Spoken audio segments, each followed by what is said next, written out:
Mark அதிகாரம் 2. சில நாட்களுக்கு பின்பு அவர் மறுபடியும் கப்பர்நகுமுக்கு போனார். அவர் வீட்டில் இருக்கிறார் என்று ஜனங்கள் கேள்விப்பட்டு உடனே வாசலுக்கு முன்னும் நிற்க இடம் போதாதபடிக்கு அநேகர் கூடி வந்தார்கள். அவர்களுக்கு வசனத்தை போதித்தார்.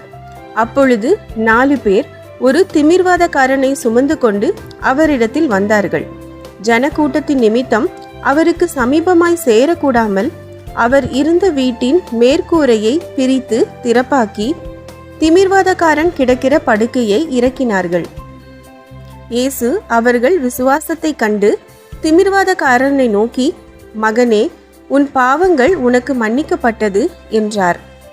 அங்கே உட்கார்ந்திருந்த வேதபாரகரில் சிலர், இவன் இப்படி தேவதூஷணம் சொல்லுகிறதென்ன? தேவன் ஒருவரே அன்றி பாவங்களை மன்னிக்கத்தக்கவர் யார் என்று தங்கள் இருதயங்களில் சிந்தித்துக் கொண்டிருந்தார்கள். அவர்கள் தங்களுக்குள்ளே இப்படி சிந்திக்கிறார்கள் என்று இயேசு உடனே தம்முடைய ஆவியில் அறிந்து அவர்களை நோக்கி, நீங்கள் உங்கள் இருதயங்களில் இப்படி சிந்திக்கிறதென்ன? உன் பாவங்கள் உனக்கு மன்னிக்கப்பட்டதென்று சொல்வதோ, எழுந்து உன் படுக்கையை எடுத்துக்கொண்டு நடவென்று சொல்வதோ எது எளிது? பூமியிலே பாவங்களை மன்னிக்க மனுஷகுமாரனுக்கு அதிகாரம் உண்டென்பதை நீங்கள் அறிய வேண்டும் என்று சொல்லி திமிர்வாதக்காரனை நோக்கி, நீ எழுந்து உன் படுக்கையை எடுத்துக்கொண்டு உன் வீட்டுக்கு போ என்று உனக்கு சொல்லுகிறேன் என்றார். உடனே அவன் எழுந்து தன் படுக்கையை எடுத்துக்கொண்டு எல்லாருக்கு முன்பாக போனான். அப்பொழுது எல்லாரும் ஆச்சரியப்பட்டு, நாம் ஒரு காலும் இப்படி கண்டதில்லை என்று சொல்லி தேவனை மகிமைப்படுத்தினார்கள். அவர் மறுபடியும் புறப்பட்டு கடல் அருகே போனார். அப்பொழுது ஜனங்கள் எல்லாரும் அவரிடத்தில் வந்தார்கள். அவர்களுக்கு போதகம் பண்ணினார். அவர் நடந்து போகையில் அல்பேயுவின் குமாரனாகிய லேவி ஆயத்துறையில் உட்கார்ந்திருக்கிறதை கண்டு, எனக்கு பின் சென்று வா என்றார். அவன் எழுந்து அவருக்கு பின் சென்றான். அப்பொழுது அவனுடைய வீட்டிலே அவர் போஜன பந்தி இருக்கையில் அநேக ஆயக்காரரும் பாவிகளும் அவரோடு கூட வந்திருந்தபடியால் அவர்களும் இயேசுவோடும் அவர் சீஷரோடும் கூட பந்தியிருந்தார்கள்.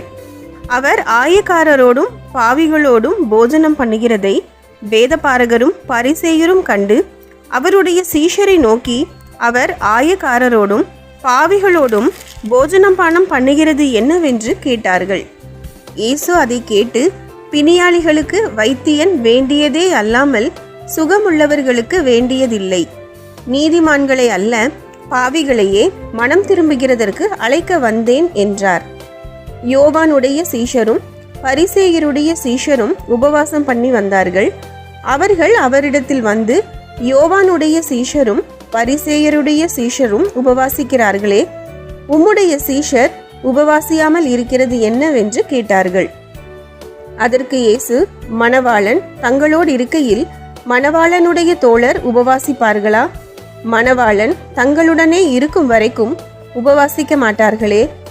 மணவாளன் அவர்களை விட்டு எடுபடும் நாட்கள் வரும், அந்த நாட்களிலே உபவாசிப்பார்கள்.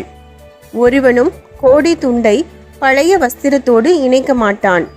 இணைத்தால் அதனோடே இணைத்த புதிய துண்டு பழையதை அதிகமாய் கிழிக்கும், பீறலும் அதிகமாகும். ஒருவனும் புது திராட்சை ரசத்தை பழம் துருத்திகளில் வார்த்து வைக்க மாட்டான். வார்த்து வைத்தால் புது ரசம் துருத்திகளை கிழித்து போடும், ரசமும் சிந்திப்போம், துருத்திகளும் கெட்டுப்போம். புது ரசத்தை புது துருத்திகளில் வார்த்து வைக்க வேண்டும் என்றார். பின்பு அவர் ஓய்வு நாளில் பயிர் வழியே போனார். அவருடைய சீஷர்கள் கூட நடந்து போகையில் கதிர்களை கொய்ய தொடங்கினார்கள். பரிசேயன் அவரை நோக்கி, இதோ ஓய்வு நாளில் செய்யத்தகாததை இவர்கள் ஏன் செய்கிறார்கள் என்றார்கள்.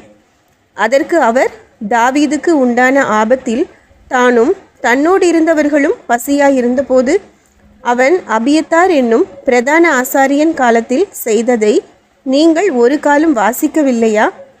அவன் தேவனுடைய வீட்டில் பிரவேசித்து ஆசாரியர் தவிர வேறொருவரும் புசிக்கத்தகாத தெய்வ சமூகத்து அப்பங்களை தானும் புசித்து தன்னோடு இருந்தவர்களுக்கும் கொடுத்தானே என்றார்.